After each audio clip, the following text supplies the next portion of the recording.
Doa adalah alat penghubung atau komunikasi kita dengan Tuhan. Lewat doa, tentunya kita sangat mengharapkan kita dengan Tuhan itu bisa memiliki chemistry yang baik, ya, relasi atau hubungan kita dengan Tuhan itu semakin dekat, semakin indah, semakin mesra dan lain sebagainya. Doa yang kita naikkan kepada Tuhan ya, biasanya berisi permohonan atau permintaan kita, harapan dan kerinduan kita, pergumulan kita, puji-pujian atau ungkapan syukur kita dan lain sebagainya.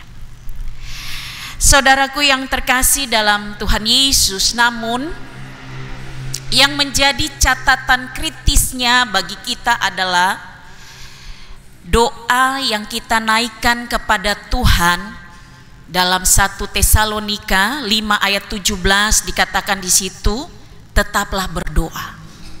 Artinya kondisi yang ya, tetap dan senantiasa harus kita selalu bawa atau nyatakan kepada Tuhan. Bukan ketika kita berdoa, ya katakanlah ketika kita ada dalam persoalan yang berat atau pergumulan yang berat, ketika kita berdoa karena kita mengharapkan sesuatu dari Tuhan, ketika kita mau berdoa kepada Tuhan karena ya, bagi kita ada rencana-rencana kita yang besar, yang kita inginkan rancangan itu harus berhasil, maka kita berdoa. Ya. Artinya secara sederhana kadang-kadang ketong mau berdoa kepada Tuhan kalau ada sesuatu yang ketong harapkan dari Tuhan. Ya. Tetapi perintah Tuhan tentang tetap berdoa itu tidak boleh demikian. Jangan jadikan doa kita bagi Tuhan itu sama seperti selimut yang kalau kata orang butuh, kalau misalnya cuaca dingin, ya, kata orang mulai menggigil, maka ketun ya tarik selimut. Selama kata orang rasa badan hangat, kondisi hangat, ya ketun terabutuh selimut. Tidak demikian saudara. Tetap berdoa artinya sekali lagi saya mau katakan bahwa dalam setiap kondisi hidup yang kita alami apapun itu, ya, doa adalah sesuatu yang wajib untuk kita nyatakan kepada Tuhan. Ini perintah Tuhan. Tuhan bilang kepada para murid dalam Injil-Injil, ya, dua hal yang membuat saudara dan saya sebagai murid Tuhan itu bisa kuat, ya, teguh iman kita, kita teguh berdiri, berpengharapan terus kepada Tuhan kalau kita melakukan dua hal ini. Berjaga dan berdoa. Mawas diri, jaga hati, jaga pikiran, jaga tindakan. Tapi yang terpenting adalah harus doa. Karena ya, Tuhan bilang ya, supaya kamu jangan jatuh ke dalam pencobaan, maka kamu harus kuat berdoa. Kita ini lemah. Bagian firman Tuhan lain bilang bahwa roh penurut tapi daging ini lemah. Kadang-kadang kedagingan kita yang membuat kita selalu mengabaikan perintah Tuhan. Tahu perintah Tuhan begini, tapi mau coba-coba untuk tutup mata dan tidak peduli terhadap perintah Tuhan, sehingga seringkali kita jatuh dalam berbagai-bagai cobaan hidup. Tuhan Yesus bilang, kuat berdoa, selalu berdoa, senantiasa berdoa, tetap berdoa. Supaya saudara dan saya ya, punya iman semakin kokoh, semakin kuat. Apapun pengaruh dunia, apapun godaan iblis, kita akan dengan tegas menyatakan, no way bagi semua itu, tidak bagi semua. Saudaraku yang terkasih dalam Tuhan Yesus, hari ini lewat bagian firman Tuhan, kita boleh memaknai doa Nehemia kepada Tuhan tentang bangsa Israel.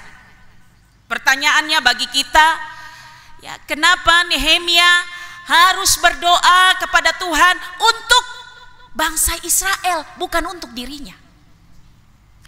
Apa yang terjadi di tengah keberadaan kehidupan orang-orang sebangsanya, orang-orang yang setanah air dengan dia? Ya. Firman Tuhan menggambarkan rupanya kondisi orang-orang sebangsanya, baik pemimpin, baik umat, tapi juga tempat atau daerah di mana mereka tinggal dan berdiam, yakni di Yerusalem, itu ada dalam kondisi yang tidak baik-baik saja.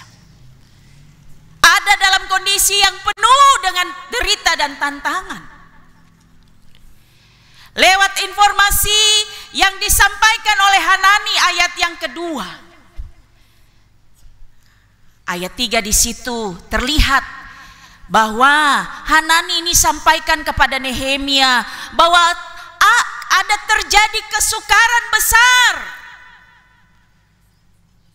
dalam kehidupan orang-orang sebangsanya, bangsa Israel atau orang Yehuda. Dikatakan di situ tembok Yerusalem telah terbongkar, pintu gerbangnya telah terbakar. Ya. Tapi juga umat maupun pemimpinnya ada di dalam derita yang berkepanjangan. Dengar berita ini saudara, saya tadi bilang Nehemia, dia menaikkan doa. Tapi juga dia melakukan perkabungannya, rasa penyesalannya, rasa kesedihannya yang mendalam terhadap orang-orang sebangsanya, yang ketika dia tahu walaupun saat ini dia memiliki jabatan yang tinggi sebagai seorang juru minuman raja, tapi jabatan itu tidak membuat dia damai sejahtera. Jabatan tinggi itu tidak membuat dia bersuka cita ketika dia mendengar bahwa orang-orang sebangsanya menderita dan dipenuhi dengan tantangan hidup. Apa yang dia lakukan? Saudara, tercatat di situ bahwa dia berpuasa, dia berdoa. Saudara, doa yang tiada henti dia panjatkan kepada Tuhan. Dalam doanya, saudara, kita bisa melihat yang pertama, Nehemia memiliki sebuah pengakuan iman kepada Allah. Ayat yang kelima, dia katakan dalam doanya, Allah maha besar dan dahsyat, Allah yang berpegang pada perjanjian dan kasih setia, dan Allah yang terus menyatakan segala kedaulatannya. Artinya, poin pertama dalam doanya, Nehemia mengakui sungguh bahwa Allah yang dia sembah itu adalah Allah yang memiliki kuasa yang hebat dan luar biasa, karena dia yang menciptakan alam semesta dan seisinya. Pekerjaan Allah yang hebat dan luar biasa itu, saudara, bukan hanya dirasakan atau terlihat dalam proses penciptaan saja, tetapi dalam perjalanan hidup bangsa Israel maupun saudara dan saya sampai saat ini juga kita nikmati. Karena itu saudara, hal yang kedua dalam doanya, Nehemia memohon kepada Tuhan. Ayat 5b,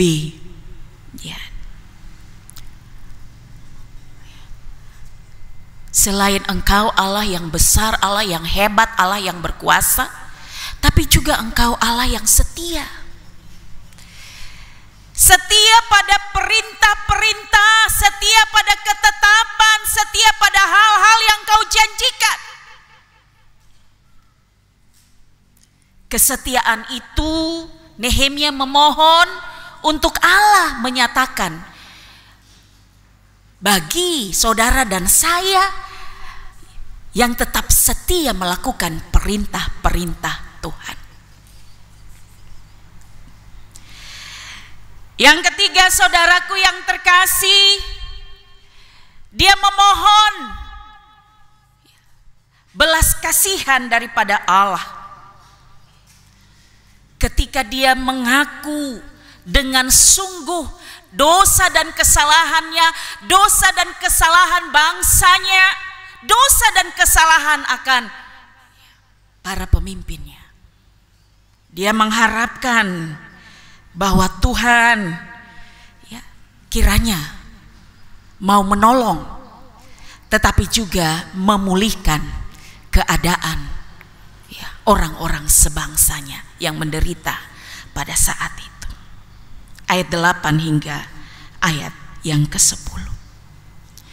Dan ayat yang ke-11 saudara dijelaskan di situ bahwa Nehemia memohon supaya Tuhan bisa peduli. Tuhan bisa berkenan untuk menjawab setiap doa dan permohonan daripada dia sendiri sebagai hambanya, tetapi juga doa-doa para hamba-hamba yang lain yang menyatakan hal yang sama kepada orang-orang sebangsanya yang menderita. Dia memohonkan supaya doa-doa mereka diaminkan Tuhan, digenapi Tuhan, dibuat berhasil di tengah keberadaan kehidupan orang-orang yang dia doakan, bangsa Israel atau Yahudi pada saat itu. Saudaraku yang terkasih, belas kasihan Nehemia tinggi terhadap orang-orang sebangsanya, sehingga dia melakukan apa yang mesti dia lakukan sebagai anak Tuhan. Dia mungkin pada saat itu dia berpikir bahwa dia tidak bisa melakukan sesuatu yang besar untuk bisa bantu akan orang-orang sebangsanya yang menderita, negeri atau tanahnya yang porak-poranda. Tapi hal yang dia bisa buat adalah berdoa kepada Tuhan, berdoa yang tiada henti. Dia percaya bahwa kekuatan Tuhan, kuasa Tuhan, pertolongan Tuhan akan tepat pada waktunya untuk memulihkan keadaan bangsa Israel. Amin, saudara. Ini juga yang harus kita lakukan, saudara. Ketika kita melihat orang-orang di sekitar kita, orang-orang yang setanah air dengan kita, orang-orang yang kita kenal, orang-orang yang menurut pemandangan kita mereka menderita, mereka tidak berdaya karena berbagai situasi dan kondisi hidup, saudara. Hal yang bisa kita lakukan, hal yang patut untuk kita lakukan supaya mereka tertolong terhadap semua hal yang mereka alami, saudara. Berdoalah untuk mereka. Kadang-kadang bagi kita kan kata orang sangat malas tahu siapa dia. Lah saya harus mau berdoa, kenal saja tidak, kan begitu. Kadang-kadang doa-doa yang ketong nyatakan kepada Tuhan dia seputaran pribadi kita, keluarga kita, orang-orang yang kita kasih, jemaat kita dan lain sebagainya. Tapi di luar itu, saudara, kita tidak punya kepedulian untuk berdoa bagi mereka. Karena ketong merasa bahwa ketong terkenal dorang. Ya, seperti itu. Tapi belajar dari tindakan yang luar biasa yang mau dinyatakan oleh Nehemia yang harus menjadi teladan bagi saudara dan saya sebagai orang percaya. Ketika misalnya kita nonton di televisi, lewat berita, di daerah Jawa misalnya, di daerah Manado misalnya, di Ambon misalnya, di Timor misalnya, dan lain-lain sebagainya, saudara. Kita melihat, kita mendengar bahwa ada orang-orang tertentu kaum sebangsa kita, orang-orang yang setanah air dengan kita menderita. Kalau kata orang mau jangkau mereka, ya, kumpulkan pundi-pundi untuk kirim ke sana, ya, terapa-apa juga. Tapi hal yang lebih utama dan harus menjadi prioritas kita supaya kita bisa melakukan, ya, yang terbaik bagi mereka adalah dengan berdoa. Berdoa kepada Tuhan. Berdoalah kepada Tuhan, saudara, terhadap semua orang. Bukan hanya terhadap pribadi atau komunitas orang-orang yang ketong kenal saja. Tidak demikian.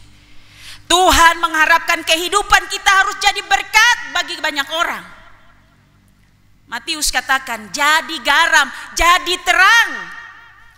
Kehadiran kita harus memberi manfaat yang terbaik bagi orang-orang di sekitar kita. Nehemia menjadi catatan kritis bagi kita, saudara. Ya. Dia melakukan hal yang tepat dan benar sebagai anak Tuhan, sebagai hamba Tuhan. Ya. Berdoa untuk pemulihan bangsanya. Berdoa untuk kaum atau orang-orang yang setanah air dengan dia. Jangan ketong pikir ketong diri jemaat saja, keluarga saja. Tetapi siapapun yang menurut kita, ketong wajib untuk topang, support mereka dan lain sebagainya, saudara. Kalau ketong terbatas dalam banyak hal, tapi dalam doa saya percaya saudara dan saya tidak akan membatasi diri untuk melakukannya kepada Tuhan. Yang penting orang bilang apa? Ada niat. Begitu. Ya. Saudaraku yang terkasih dalam Tuhan Yesus Kristus. Ya. Lewat bagian firman ini, apa yang menjadi pesan bagi kita, saudara? Yang pertama adalah doa adalah hal yang mesti kita lakukan di setiap saat dan waktu. Apapun kondisi hidup yang kita alami, jangan lupa berdoa. Doa tanda bahwa saya lemah. Tuhan, kau perkasa, kau kuat, kau hebat, kau yang memiliki hidup, bahkan mengendalikan segala sesuatu yang terjadi dalam hidup ini. PKJ ya 129 kalau tidak salah. Kau perkasa, ku lemah. Ya. Itu tanda bahwa dalam doa yang ketong naikkan kepada Tuhan, tanda bahwa saya terbatas Tuhan, saya butuh Tuhan, saya butuh pertolongan Tuhan, saya butuh kekuatan Tuhan, saya butuh jamahan Tuhan dan lain sebagainya. Makanya ketong wajib harus berdoa, belajar dari ketong saudara-saudara yang muslim. Ya, selalu berdoa 5 menit. Ya tidak. Ketong berdoa satu hari berapa kali Bapak Ibu? Ada yang setiap saat berdoa 5 menit, berdoa 5 menit, berdoa 5 menit. Satu hari katakanlah ketong berdoa 5 kali, ada Bapak Ibu? Tolong dengan tinggi-tinggi angkat tangan. Ketong berdoa mungkin pagi hari toh, setelah bangun tidur. Ketika ketong mau beraktivitas ya, 2 kali, mau makan. Atau berdoa. Kadang-kadang suka nyang juga kita lupa berdoa bersyukur. Tuhan terima kasih berkatmu menyenyangkan saya. Kadang-kadang kita lupa tuh. Ya. Yang berikut kadang-kadang kalau kita capek dalam aktivitas-aktivitas kita, malam lah suka mengantuk, ya kita lupa berdoa lah. Ya tidak Bapak Ibu. Ya. Tapi hari ini saudara, Nehemia mau memberi pencerahan. Doa penting bagi saudara dan saya untuk melakukannya kepada Tuhan. Bukan soal untuk bagaimana kita orang dengan Tuhan memiliki chemistry yang baik, hubungan yang baik. Tapi saudara, dengan doa itu saya tadi bilang bahwa kita bisa dikuatkan. Kita merasa bahwa hidup kita ya harus Tuhan akan terus topang. Ya, Tuhan akan terus tolong. Dan hal itu dapat kita orang lakukan dengan naikkan doa yang tiada putus kepada Tuhan.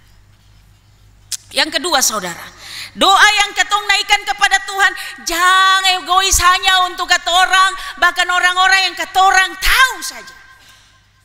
Ya.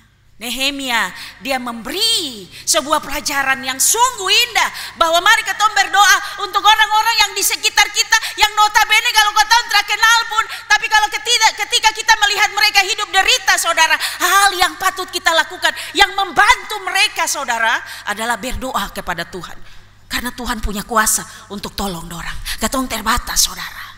Ya, kadangkala segala sesuatu yang ketong lakukan secara konkret itu dia tidak menjawab apa yang menjadi soal mereka. Tapi Tuhan tahu apa yang menjadi kebutuhan mereka. Berdoalah bagi mereka. Ya, dan lain sebagainya. Saudaraku, tema yang diturunkan oleh Sinode membangun spiritual Kristen, subtema pemimpin yang membawa pembaharuan hidup. Ya, ketika kita sinergiskan dengan firman Tuhan, ya tema ini mau menggugah kita untuk mari bangun spiritual kita, saudara. Ya, kehidupan kita, anak-anak kita bicara tentang spiritual atau moral atau akhlak kadang-kadang sudah sangat bergeser jauh. Apalagi ketumpu anak-anak, saudara. Kadang-kala ketum bilang, ya ketum pusing dengan dorang. Keturang, ya nasihat, keturang larang, macam don terdengar. Apa yang kurang di sini? Spiritualnya tidak terlalu kuat, lemah.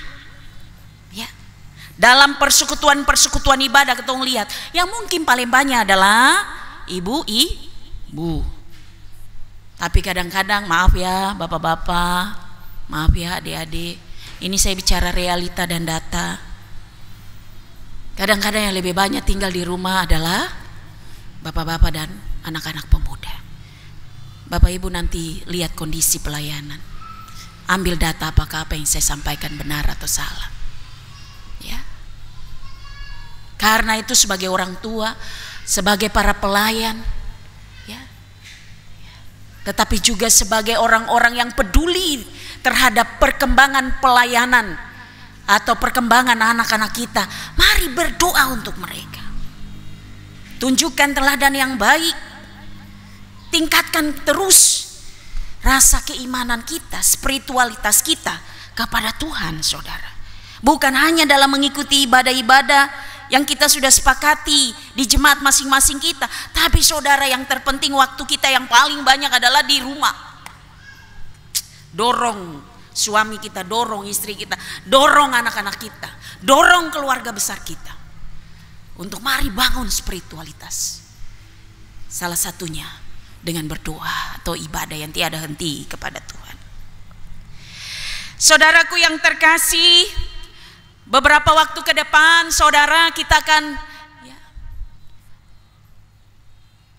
melihat para pemimpin-pemimpin yang telah memberi diri untuk ada dalam kontestasi pilkada, ya, kepala daerah, pemilihan kepala daerah. Saudara, kadangkala katong dikacaukan, pilihan kita dikacaukan dengan yang namanya money politik. Ya. Tapi saya berharap saudara jemaat diaspora tidak akan terpengaruh dengan yang namanya money politik. Sebab kadangkala money politik sesaat saja ketong rasakan. Tapi ketika 5 tahun menjabat belum tentu apa yang dia buang, dia kasih itu dia memaknai dengan membangun ketumpu daerah atau tanah atau negeri di mana Tuhan perkenankan ketong ada di bumi cendrawasih ini, di tanah Moi, ya. Seperti itu. Kadang-kala dong bilang, saya subuang banyak mau, saya kumpul banyak dulu, ya, untuk masyarakat sabar dulu, ya, jangan sampai hal itu terjadi, saudara. Pilih pemimpin yang dapat membawa perubahan atau pembaharuan dalam hidup. Lihat tindakan nyata mereka, apa yang sudah mereka buat. Dengar jelas, dengar baik visi misi mereka. Minta Tuhan untuk gerakkan hati saudara dan saya, supaya pada waktunya benar-benar katong memilih pemimpin yang dikendalikan oleh kuasa Tuhan, yang pilih si A, pilih si B, bukan dengan yang tadi saya bilang toh, seperti itu. Tuhan tolong kita semua untuk selalu menunjukkan yang terbaik bagi semua orang di sekitar kita, tapi juga bagi perkembangan bangsa, negara maupun tanah yang Tuhan izinkan kita berada. Amin.